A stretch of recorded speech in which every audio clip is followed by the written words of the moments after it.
Hello everyone, I'm Shiv Mathur. Uh, I thought I'll make a video about how to differentiate between a real saint and a not real saint, or I mean, you can't define that. Real saint and the others. Let's put it that way. And this is a common question a lot of people ask. Maybe people ask for the sake of asking.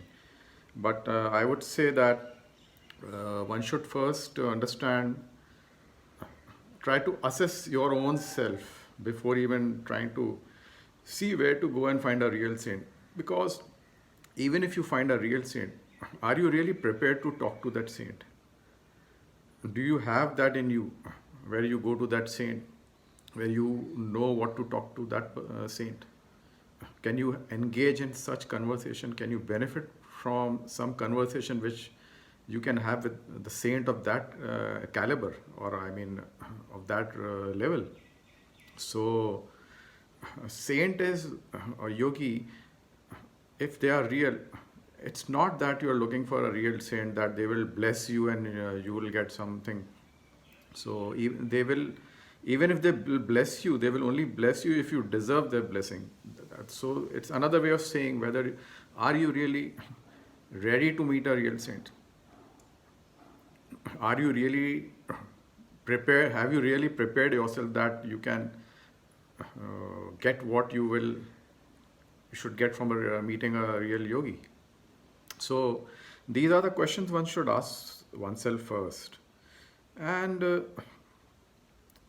it's like in a school when you are 10-year-old, you go to a certain grade. You can't say I will go to class 12 or I will go to a college. So you have to first understand which class you are in. This spiritual world is also like a school where there are levels.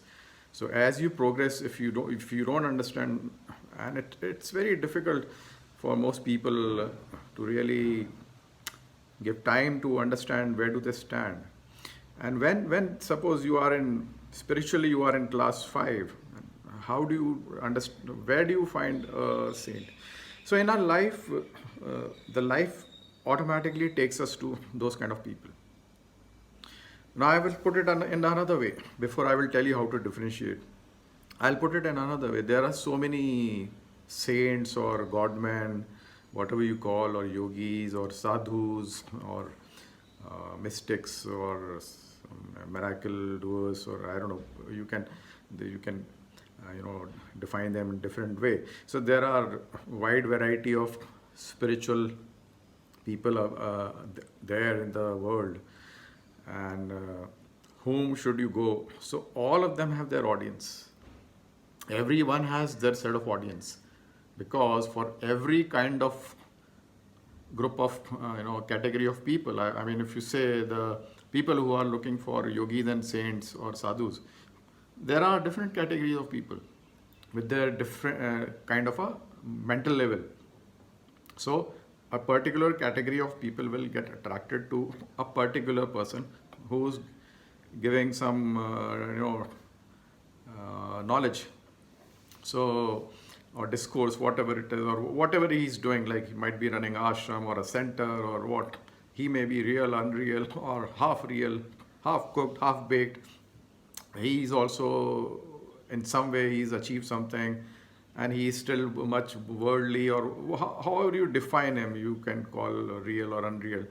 But they will have just a set of audience.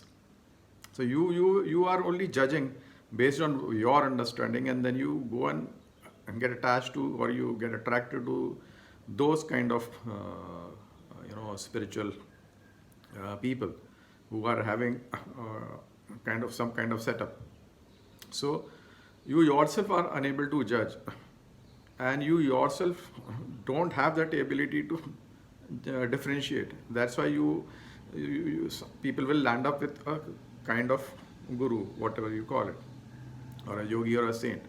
Only when your mental evolution happens, and when you are mentally developed and have a clarity slowly, and you have progressed spiritually in your life, you got more clarity, then you have tasted the depths of spirituality, then you have that clarity, and then you will naturally seek people with that kind of connection. It's like that, the kind, like people attract, generally the same kind of people, they get along. Similarly, it is like that, where you, based on your mental development, you will connect with the person who will talk like you, because most of us who go to some guru, we feel good if we talk something which appeals to us. So most of us are actually validating our egos. Validating our egos means we are only validating our own thoughts. We are not seeking. We go to somebody, he makes you talk, he talks well and he makes you happy. He knows this is my audience, and if I talk this, they'll be very happy. So all that gathering is all about this kind of give and take. The real yogis will not be into this. They will have very few people. Really real yogis will be actually difficult to find. Now I'll come to the point. See, any real yogi, when do you become real? When you have totally detached, you've attained vairagya. If you have attained vairagya, if you totally renounce the world, physically also and mentally also, may not be physically, but if you have mentally renounced the world, you get those qualities of a human being, of simplicity, austerity, kind, gentle, simple. So that person will be, he'll have a great pull. That person will have a great pull, and he'll be very simple and austere. He'll not be connected with anything worldly. His way of dressing up, his way of what he's eating, how he's living, all that will actually define that he is a real yogi. So this itself is the major differentiator. What that person is wearing, how he's conducting. And I would say real yogi will not make any effort to preach. All others have made an effort to preach. They have been making effort to preach, but the real yogis have not made any effort to preach. People get drawn. Like if you look at Nisargadatta Guru Maharaj, he lived in a simple room and people came to that house. He wore simple clothes. He was living like a very ordinary man. And people were drawn to him. People used to go, Maharishi Ramanna. He didn't wear anything, like just, basic covering. So, and he was not living in some kind of posh kind of thing. People created for, that ashram. And he never advertised to preach or to get people. So, Swami Rama, or if you look at Neem Karoli Baba, he lived in he didn't create any empire. So real saints will not create any empire. But they still have great following. They will attract people. If you are searching, you will keep searching till the time you yourself have not evolved. If you are really evolved, you will have that urge to go and find out, and you will go searching. You will not sit in the room and search. You will not just go around your house and search. There may be many saintly people in this, around us also, but it's very difficult to find them. You have to see. You have to see. If you go to a village, you may find a saint over there. Somebody with simplicity.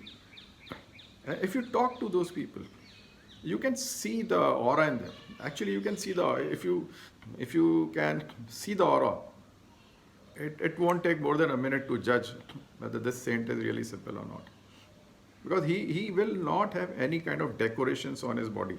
He will not have any kind of ritualistic decoration on his body. He'll be very basic to even look at. Very basic. It's very difficult to explain. How can you see in a group of people you will see the calmness on the face, and you will see the confidence on the face, not ego, there is a difference between ego and confidence, egoistic face and the confident face. There will be a very confident, very powerful radiation will be there on the face. Very powerful. He's not, he's totally detached. That saint is totally detached from the world. So it doesn't matter. So he's very confident. He has no expectations. So he is living so confidently. He's not perturbed by anything in worldly. So his face reflects that. His body language, his walk, everything, what he wears, what he eats, what he does in his life. You have to see. Is he preaching? He's making efforts to preach. So there are so many of such saints who are conducting God knows what all. They are running those spiritual empires. And, it's a very happening place. They are offering courses, they are doing this and that. Thousands of, hundred thousand of people are going there. There's a huge following. I don't want to name, but they are there for that kind of category of masses. So I don't want to be controversial and name any of those. But if you really want a real gem of a yogi or a saint, you have to go to remote. You have to find him. He will be in remote, because you will not be able to differentiate between a real saint who's living in this world. There are many who are ordinary people. You will not be able to make out. But if you go to the Himalayas, suppose, and then you will find, because Himalayas is paradise for real yogis. The more remote you go, more remote you'll find really those. So physically, if you want to see how to differentiate, it's an easy method. Like you can go to Kedarnath, you can do Badrinath, you can go beyond Badrinath, you can go to Satopant, you can go to Vasudhara Fall, and on the way to these places from Badrinath, ahead of Badrinath, Mana, go to Kedarnath. Even around Kedarnath, Gupt Kashi, and all those places, you go to remote places, you'll find them.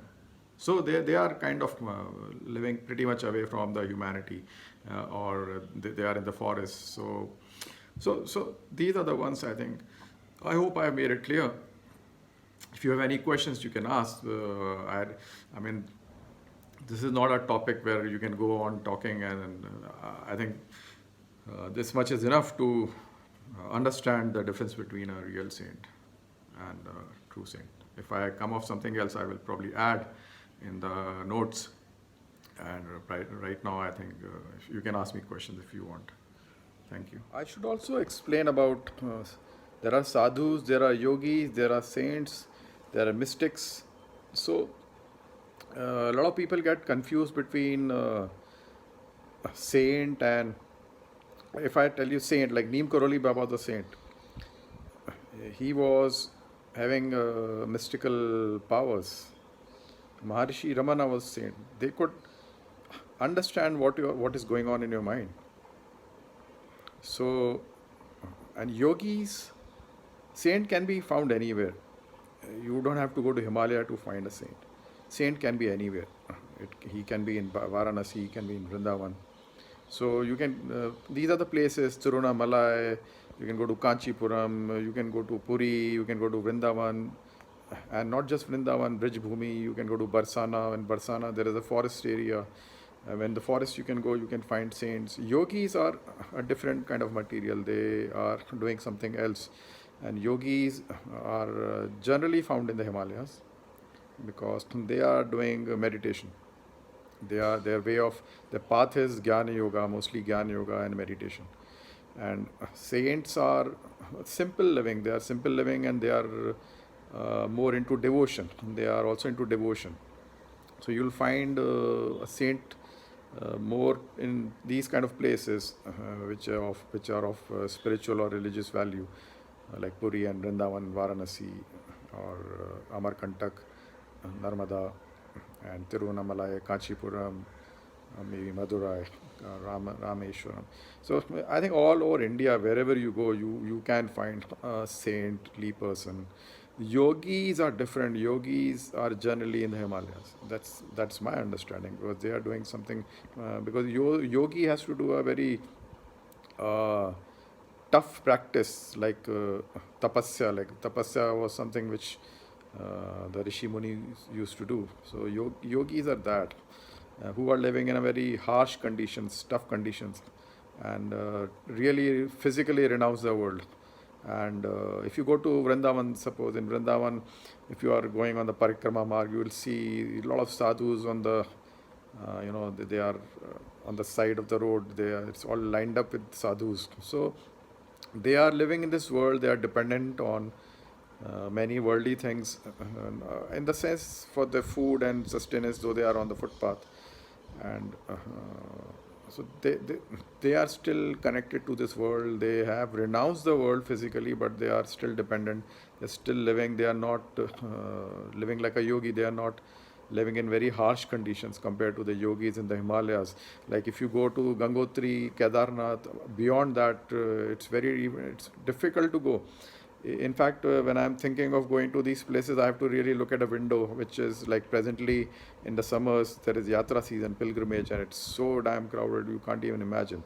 This will be followed by rainy season where there'll be a lot of problems in the hills. So after the rains, month of September, October is the only window left. And it's better to go in October because it's very cold. It's sub-zero temperature, so the pilgrimage is almost not there. It's not really crowded, and then you can peacefully go and find and live, stay there, and interact with these yogis there. So if you go to Gangotri, you go towards Gomukh, and Gomukh is still livable. Like if you go to Tapovan, even reaching Tapovan is very difficult. So Tapovan is also not accessible all the time because of height and snow and all. So if you go to Tapovan, and you may find some saints over there, and there are saints who are like actually not visible. So the more remote, like Jagat Guru Shankaracharya of Puri, Nishchalanji Saraswati, he told, somebody asked him, where can you find a Siddha saint? So he said, wherever there's a mobile connection and electricity and gas, then obviously those saints are still connected to the world. And if you really want to go beyond that, so then you will not be able to access those places. So it's quite a struggle to find those kind of saints. But yeah, definitely we can reach somewhere midway or towards closer to that. That's why people go to these places beyond Gangotri, because Gangotri and these places have been tapasthali, like there have been many rishi munis who have practiced there, they have done their tapasya there. So those are the areas where you have to go and explore. And whole of Himalayas is filled with. I went to Jageshwar Dham, and if you go in these kind of secluded places, you will probably chance upon a real yogi. So you have to go, you have to hunt. All these yogis, Yoganand Paramahansa, Swami Vivekanand, or Swami Rama, they all ventured. If you see read autobiography of Yogi, he is given where all he went, whom all he met. So you have to travel. And if you look at real travels, look at the sadhus, how they travel. Sadhus are the real travelers of life. They explore life. They travel by foot. They travel whole of India by foot. In fact, there is a pilgrimage in Europe. It's called Compost. I'm forgetting the name. It's in Spain actually, and but the route starts from many different countries. I was in Poland. Even from Poland, I was told there's a route which is going to, and it ends up in Spain somewhere. Forgetting the name, Compostil or something. So there are world over. There was a practice of pilgrimage, and it is got completely subdued and forgotten. But I think if you go to these places, you will always find every place will have its element of spiritualism and yogis and saints and spiritual stuff. It's all up to us how much we can travel, where all we can explore, and what all we go to explore there. So I think I've covered some more places which I've indicated where you can find saints, and I think that should be enough for this video.